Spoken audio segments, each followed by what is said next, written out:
Olá, galera do nono ano, tudo bem com vocês? Vamos começar mais uma aula de Química, certo? Pega o material de vocês, eu vou começar fazendo a correção e hoje eu vou deixar um trabalho avaliativo. Como vai ser esse trabalho? Tinha outro trabalho? Outro. Agora só a respeito da tabela periódica. Como vai ser? Vai ser diferente do outro.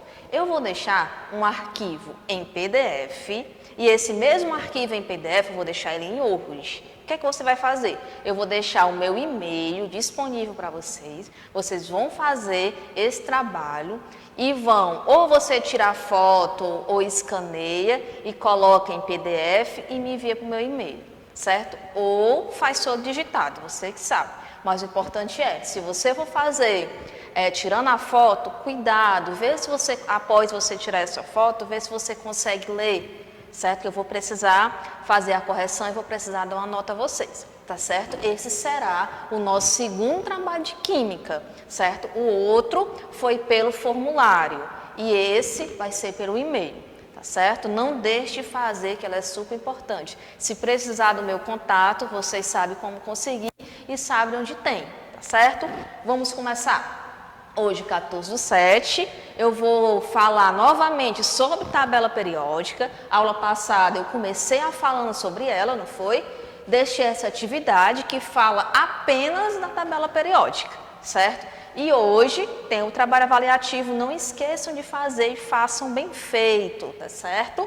Vamos começar com a correção. Com base em seus estudos sobre a tabela periódica, complete as lacunas. Na atual tabela periódica, os elementos encontram-se rigorosamente em ordem crescente de atômico e número, né? Em ordem crescente de número atômico, tá certo? Esse é o item A. O item B, um elemento que esteja no terceiro período possui 3 camadas eletrônicas, tá certo? A coluna 2 recebe o nome de família dos metais, o quê? Alcalinos terrosos. Segunda, consulte a tabela periódica e dê nome dos elementos a seguir. Primeiro, chumbo, nitrogênio, potássio, o antimônio, o fósforo, o bário, o sódio, o selênio, o flúor, o enxofre, que é representado pela letrinha S, temos o ouro, o manganês, o lítio, o oxigênio, o níquel, o carbono, o boro, a prata, o cálcio, o magnésio e o último, o ferro, que é representado pela letrinha Fe. Terceira questão. Qual o número atômico do terceiro elemento da família dos metais alcalinos terrosos? Quantos elétrons ele possui? Como eles estão distribuídos nas diversas camadas? Aí, como eu vou fazer isso aí, tia? Você faz a distribuição eletrônica pelo diagrama de Linus Pauling, né? E de lá, você faz a distribuição eletrônica por camada. Isso aí eu já expliquei para vocês. Então, no caso, temos o elemento cálcio, né? O símbolo dele é o Ca, C maiúsculo com A minúsculo, com o número atômico igual a 20, a distribuição dele por camada, na camada K, 2 elétrons, na camada L, 8, na camada M também 8 e na camada N, 2. Quarta questão. Átomos de elementos químicos que se encontram no mesmo período têm mesmo número de camadas, tá bom? Vamos para a quinta. Os elementos do terceiro período da tabela periódica, eles apresentam 3 camadas eletrônicas, sendo o item B, certo? Lembra, gente, de pegar a tabela interativa que tem no material de vocês.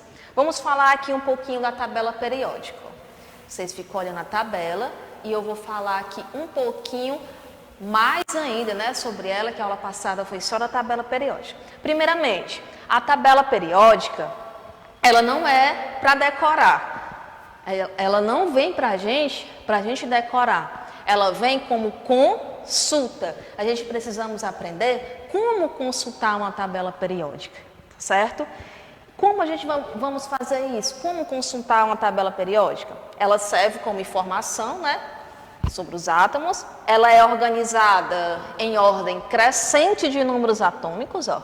Ela vai crescendo, ó, o número atômico 1, 4, vai crescendo, ó. 1, daqui, ó, ela vai lá para aquela, 2, depois 3, 4, 5, em ordem crescente de números atômicos. Você vai assim, você lê ela assim, ó. A tabela periódica é como se fosse um livro, mas você precisa saber como ler. Quando termina aqui, ó, o hidrogênio, eu vou lá para o hélio, ó. 1, 2. Terminou, vem para cá, ó.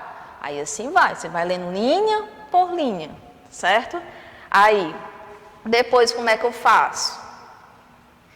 Por essas informações que eu estou falando, é importante a gente saber ler ela, certo? Porque, tipo, onde se encontra, em que linha, em que período, em que coluna se encontra o hidrogênio? Você não vai precisar sair procurando o hidrogênio. Sabendo como localizar, fica muito mais fácil. Deixa eu ver aqui o que mais que eu tenho para falar para vocês. Pronto, um número atômico, né? Como eu falei de número atômico, a gente precisa lembrar o quê? Que o número atômico ele é igual ao número de prótons e ele também é igual ao número de elétrons de um determinado átomo, certo? Então, no caso, o número atômico é igual ao número de prótons e ele é igual ao número de elétrons. Não esqueçam dessa parte, tá certo?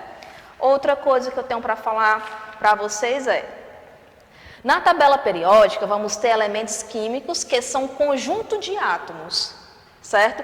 Com a mesma propriedade química. Nesse caso aí, se você pegar a tabela periódica e começar a ler, como se estivesse lendo um texto, como eu falei para vocês, você vai ler de cima para baixo e da esquerda para a direita. Você vai ler dessa forma: de cima para baixo, da esquerda para a direita, certo? Como se você tivesse um livro, lendo um livro, mas lendo dessa forma, certo? Aí, outra coisa. Então, o primeiro elemento que você encontra, quem é? O hidrogênio, né? Depois, aí para você entender o número atômico, a tabela periódica, para você entender em relação ao número atômico, nem toda tabela periódica, ela vem organizada dessa forma. Toda tabela periódica, ela tem uma legenda. Olha a legenda aqui da nossa tabela periódica. Com a legenda, você consegue saber onde se encontra o número atômico. Se ele está em cima, se ele está embaixo. Nessa nossa tabela periódica, o número atômico é esse númerozinho que está aqui em cima. O número de baixo é a massa, certo? Mas toda tabela periódica, quando você pegar, você procura logo a legenda dela, porque é dessa legenda que você vai saber como está distribuído a sua tabela periódica, certo? Outra coisa que eu quero falar para vocês.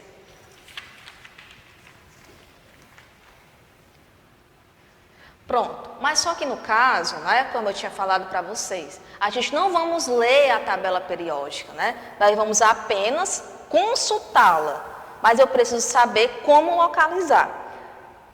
Tipo aqui, ó, a tabela periódica, ela é dada a sua localização por coordenadas, certo? Como se fosse um plano cartesiano. Onde aqui, ó, esses números aqui, ó, é como se eles estivessem aqui embaixo, eles são os eixos X, ó, esses números aqui em cima, ó, é como se fosse o eixo X. E esses números aqui, ó, é como se fosse o eixo Y, tá certo? Então, temos o eixo X e o eixo Y, tá certo? Aí, outra coisa que eu queria falar também para vocês. Vamos supor aí, ó, o hélio. O hélio está bem aqui, ó, não é? Ele está na segunda linha, ó, na segunda linha e na coluna 18, né? Assim que a gente consegue ler e localizar ele. Agora, eu vou mostrar para vocês a divisão por subnível, tá certo? Na aula online eu falei um pouco sobre isso com vocês. Deixa eu mostrar agora com subnível, ó, tá aqui, ó. Pronto. Nós temos os elementos representativos que se encontram aqui, ó. Nós temos os elementos de transição externa, que se encontram aqui no meio, ó. E nós temos os elementos representativos, ainda continuando, ó. Aqui. Essa parte aqui, ó, são os elementos de transição interna. Lembrando, ó, que esses números aqui, esses elementos que se encontram aqui embaixo, todos eles, ó, esses séries do latanídeos, eles eram para estar aqui, ó. Mas por que ele não está aqui? Por organização da tabela periódica. Se eu colocasse aqui, ó, nessa tabela periódica viesse com todos esses elementos aqui, a tabela periódica ia ficar extensa. Por isso, por organização, eles colocaram aqui embaixo. Por isso que tem até uma seta, ó, ok? Essas são as séries dos latinídeos. As séries do actinídeos eram para estar aqui, mas por organização, ela se encontra aqui embaixo, tá certo? Aí, ó, segundo o diagrama do Linus Pauling, podemos dividir a tabela em subnível de energia. É só como é que eu vou fazer? Fazer na distribuição eletrônica, como pelo diagrama do Linus Pauling, certo? Ó, todos os elementos que estão no grupo 1, esse grupo aqui, ó, no grupo 1, na tabela periódica, a sua distribuição eletrônica vai terminar com S. Eu falei isso com vocês na aula online. Ela vai terminar com S. Todos aqui do grupo 1, ó, sua distribuição eletrônica vai terminar com S. Certo? No caso aí, se eu pegar o lítio, a sua distribuição eletrônica é 1s2 e 2s1. Termina com S. O subnível, o último subnível é o S. Certo? Sempre quem está aqui, ó, na hora da distribuição eletrônica, termina com S. Se quiser testar em casa para ver se realmente termina, termina assim. Todo mundo que está aqui no grupo 1 termina com S. Certo? Deixa eu ver se tem outra coisa. Então, no caso aí, galerinha, se eu pegar o potássio, ele termina com 4S1. O que significa esse 4S1? Você está fazendo a distribuição eletrônica, terminou com 4S1, terminou assim. Ó. O que significa esse 4 e o que significa esse numeralzinho aqui? Ó. Esse 4, ele significa que o potássio ele está no quarto período, certo? Esse 4 significa que ele está no quarto período. E esse 1 significa que ele está no grupo 1. No grupo 1. Tá certo? Isso tudo vai sair na sua última, na hora que você está fazendo a distribuição eletrônica. Esse foi o último da distribuição. 4S1. 4 é no período e 1 significa que ele está no grupo 1. Tá aqui o lítio, ó. Grupo 1. E no quarto período, tá certo? No caso, né, esse 4S1 significa que é o subnível mais energético, né? Que foi o último da nossa distribuição eletrônica. Tá ok? Então, com isso, galerinha, com a nossa belíssima tabela periódica, a gente encerra o nosso conteúdo de hoje. Assim que terminar de assistir essa aula, resolvam o trabalho de vocês, tá certo? Que eu vou deixar aí no grupo, tanto em Word, como eu falei no início, como em PDF, tá certo? Façam, resolvam com calma, com paciência, bem feito, e vocês vão ter uma semana para enviar esse trabalho para mim, tá certo? Tchau, boa semana para vocês e até a nossa próxima aula.